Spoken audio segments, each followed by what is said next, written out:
I-shout out mo na yan! Para sa ex, para sa crush, para sa magulang, para sa boss, para hindi ka na mahirapan, i-shout out mo na yan! Shout out sa umaga! Shout out sa umaga with DJ Baby Toby! Number 1! 6.7 Energy FM. Same, pero iba. 106.7 Energy FM, Pangga. Huwag mo sabihing radyo, sabihin mo. Oras sa buong kapuluan, Pangga. Check your time. It's now 6:29 on the clock. Good morning, Luzon, Visayas at Mindanao, Metro and Mega Manila. At syempre, good morning din naman sa mga Pangga natin dyang walang pasok ngayon, no? Oo, wala namang holiday ngayon pero nagpasya silang hindi papasok ngayon. Hello po sa inyong lahat, no? At sa mga Pangga naman natin na trip talagang mag-live talaga ngayong araw na ito kahit wala namang ganap. Gusto lang talagang magpahinga. Hello po sa inyong lahat, no? Hello. At syempre, wag natin kakalimutan, no, yung mga Pangga nating ginagawang tawag dito, exercise, ang pagbabasketball tuwing umaga. Ayan. Yan yung isa sa mga namimiss ko, no? Dati kasi hindi nyo na itatanong ng mga Pangga, every morning naglalaro kami ng basketball kasama yung mga tropa ko. O yung mga kababata ko. Dati kada umaga, no, merong dumadayo dun sa amin. Minsan din naman kami yung dumadayo sa ibang lugar, no? Oo, ganun kami dati nung bata ako. Kaso nga lang ayun, nung tumanda na, ayan, wala. Wala nang laro. Hingal-hingal na, di ba? Resistensya mo hindi na ganun kalakas. No, yung tipong isang takbo mo pa lang, ayun, kawawa ka na. Pagod ka na, di ba? Tapos minsan yung mga kasukasuan mo sumasakit pa eh. Di ba may mga ganung mga ganung instances na kung saan parang hindi ka na fit talaga maglaro, no? Or hindi naman kaya hindi ka na sanay. Alam niyo nung nakaraan, no, Pangga? Nung Sabado, sinubukan ko mag-basketball ulit, no? At napagkaalaman ko, yung sapatos ko na pang basketball ko dati, sira na. Ang tagal na pala nun. Alam nyo, yun pa naman yung isa kong sapatos na napakahalaga sa akin. Bakit? Kasi sapatos yun ni Dwayne Wade. Idol ko yun. Sapatos yun ng idol ko. Tapos ayun, nung pagkakita ko, sira na, nakanganga na. Nakakainis, no? Kapag yung isang bagay na talagang napakahalaga sa'yo ay masisira. Tapos ayun, buti na lang yung isa ko pang sapatos ni Dwayne Wade, alam niyo na, andun pa rin, goods pa rin yung condition niya, di ba? Hindi pa siya sira, no? Pero malapit na. Kasi minsan kasi, di ba, kapag hindi natin nagagamit yung isang sapatos, di ba, nasira na lang siya. So ayun, tagal ko na silang hindi nagagamit, ayun, ngumangang nga. Pero nakapaglaro naman ako, mga Pangga, no? Nakapaglaro ako. And ayun na nga, so sobrang tagal ko nang hindi naglalaro, no? Nakalimutan kong magsuot ng knee-pad. Oo, nakalimutan kong ibalot yung yung tuhod ko. May injury pa pala ako dati. Oo, nakalimutan ko yun. O, di ba taray ko, no? May injury ako sa tuhod dahil sa basketball. Oh! So ayun, nung pagkatapos ko maglaro ng basketball, no, Pangga, ang sakit tuloy. Hindi ako nag-stretching. Wala akong pambalot, di ba, sa tuhod ko, di ba? So ayun, yari ako. Simula Saturday hanggang Sunday, kahapon meron pa rin ng konti, no? Pero ayun, buti naman yun, medyo wala na. Ang sakit. Nieluhan ko nga yun eh. Pero yun, sobrang tagal ko nang hindi naglalaro, no? Nakakalimutan mo talaga yung mga karaniwang ginagawa mo, no? Yung mga ritual mo dati, di ba? Yung mga palagi mong ginagawa before you play the game, no? Ay nako, kaya naman ito, no, nakapagpasya na ako na every time na gigising ako ng napakaaga, no, kapag weekends, maglalaro ako ng basketball. Kasi ramdam ko na rin yung fats ko eh. O sa tiyan ko, no? Though sabi naman sa akin kahapon sa medical, ano naman, pasok naman sa height ko yung weight ko, no? Hindi naman ako obese, hindi naman ako underweight, no? Pero ayun, kailangan pa rin natin i-trim yung fats natin sa sa tiyan, no? Kasi syempre, kailangan natin magpa-abs ngayon. Kailangan natin magkaroon ng beach body, di ba? Kailangan natin ng healthy living pa rin, di ba? Oo, kailangan natin ng abs, no? Syempre, meron tayong mga motivation ngayon no? Na kung saan may involved na pustahan. May involved na gagastos ka. So kaya ayun, need natin ng motivation to work out. At para rin naman to sa atin, no, Pangga, no? Kapag napag-isip-isip natin na dapat na tayong maging healthy living, mag-exercise, no? Para din naman to sa atin. Para pagtanda natin, hindi tayo sisingilin ng ating katawan, di ba? Kaya naman sa mga Pangga natin dyan na nag-workout, sa mga nagja-jogging, hello po sa inyong lahat. At syempre kung ikaw naman ngayon ay nag-iisip, no, kung magja-jogging ka ba, mag-workout ka na, ay nako, this is your sign. Simulan mo nang mag-workout, simulan mo nang magpa-sexy, magpa-macho, magpa-abs. Ayan, para nang sa ganoon, di ba?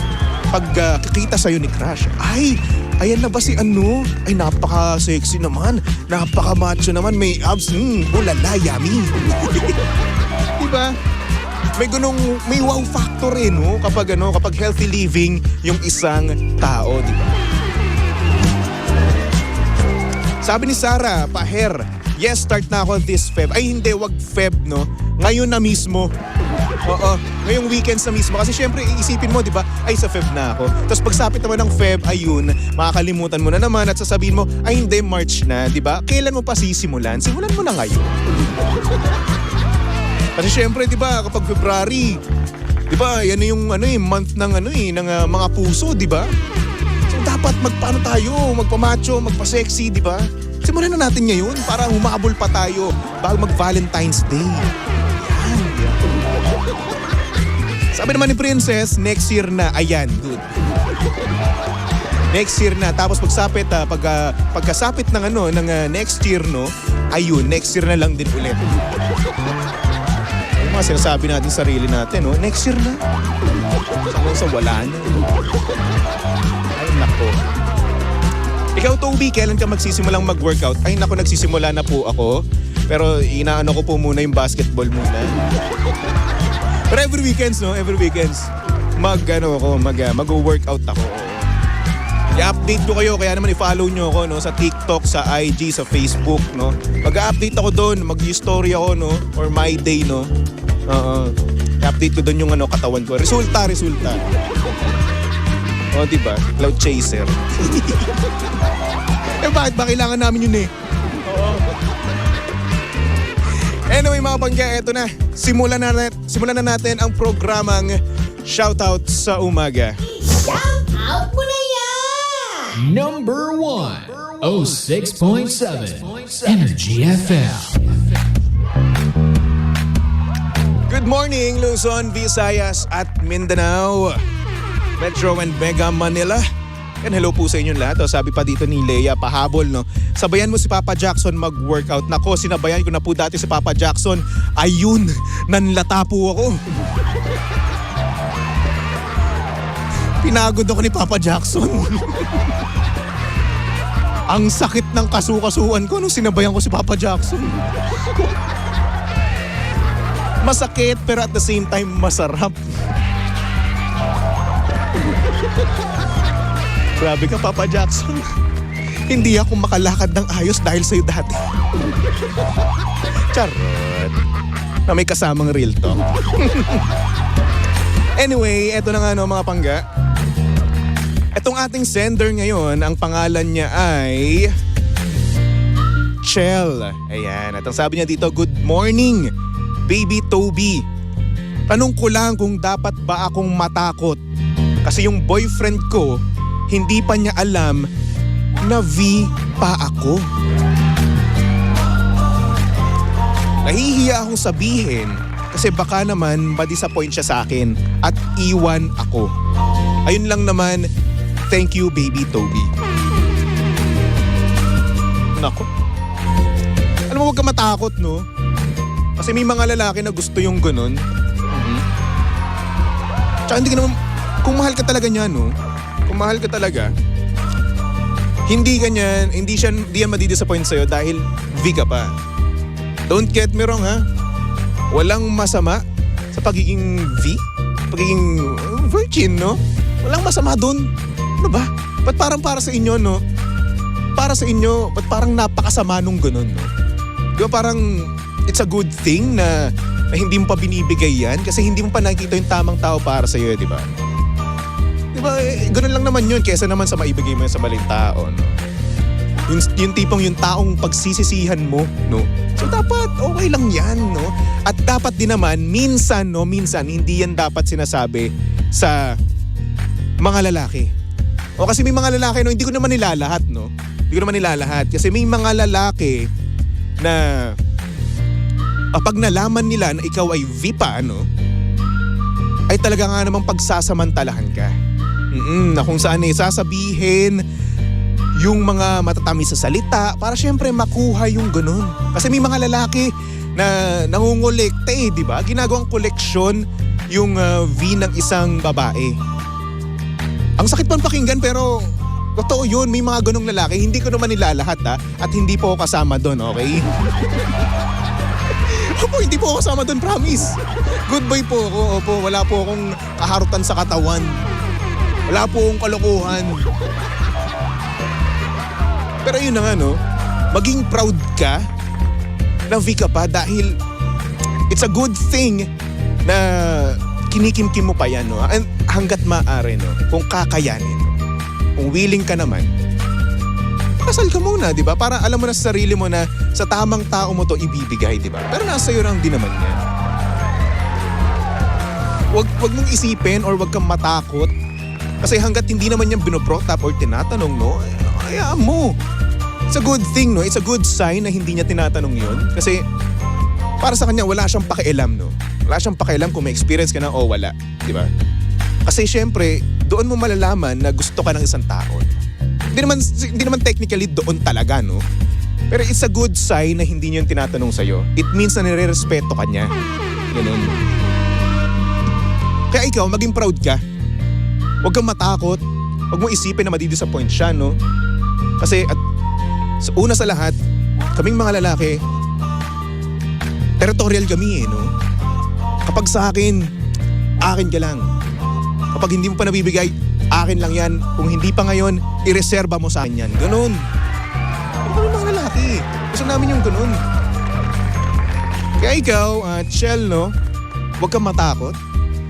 At kung hindi pa naman binobrot up niya or hindi naman niya tinatanong, huwag mo sabihin, no? Para maiwasan na rin yung yung thought na baka eto lang yung habol niya sa'yo, di ba? So Chel, good luck sa'yo, no? And please, don't be afraid na iwan ka niya kasi kung mahal ka talaga niya, no? Hindi ka niya iiwan. Whether may experience ka naman o wala, andyan pa rin siya para sa'yo. Tanggap ka niya wholeheartedly, di ba? That's love. That's pagmamahal, no? And that's respect. Ay nako. Anyway, sa mga pangga natin dyan, no, na may nakaka-relate kay Chel, no, be proud, okay? Be proud. Huwag kayong matakot, Diyos ko. Ginto yan. Hindi, mas mahalaga pa yan sa ginto. Oo. Mas mahalaga pa yan sa diamond. Kahit na anong material na bagay, mas mahalaga yan, okay? And basta nasa tamang tao ka, re-respetuhin ka yan. Sabi ni Malu, ay naku girl, pa-V ka na para ma-enjoy mo na dapat. Ma-enjoy bago pa mangyari ang lahat. Okay naman, pwede rin naman. Charot! Then, nasa niya yun, di ba? Oo. Nasa kanya kung hindi pa naman niya nakikita yung isang tao na sa kanyang future, no? Okay lang. Tis-tis ka mo. There's more to life than you know, Kimberloo. Diba? Than Woody Woodpecker. Enjoy naman niya ata yung buhay niya, di ba? Sabi ko, masaya na lang tayo kay Chel, di ba? Anyway, o siya sa mga pangga natin, no? Na gustong mag-send lang ng mensahe sa buhay yung mga bagay na hindi nila masabi ng personal. And mag-send lang kayo ng message sa aking Facebook page. Hanapin nyo lang, Baby Toby 1067, okay? At kung meron naman kayong hindi masabi ng iba or mai-confess, no? Pinaka tinatago-tago nyong sikreto sa buhay nyo, no? Pwede nyo i-confess sa akin. Yes, pwede ka tumawag dito sa amin, sa aming landline, no? 8721-2429. Again, 8721-2429. At syempre, pwede ka namin tawagan sa Messenger, no, Pangga? Ayan, mag-send ka lang ng message sa aming Facebook page, Energy FM 106.7, okay? Chat ka lang doon. Sabihin mo, Hi Energy FM, gusto ko pong tumawag kay Baby Toby, ganon. Ganun lang para malaman ang tech natin, no? Para matawagan namin kayo through Messenger, okay? Alright. So mga Pangga, magbalik tugtugan muna tayo for our next song. Here's a song from Moira titled Paubaya. Ayan, para sa mga Pangga natin diyang nagpapaubaya na sa ibang tao. Para sa kaligayahan ng iba. Ay, ang sakit naman. Anyway, tumutok lang dito sa number 106.7 Energy FM Pangga. Huwag mo sabihing radyo, sabihin mo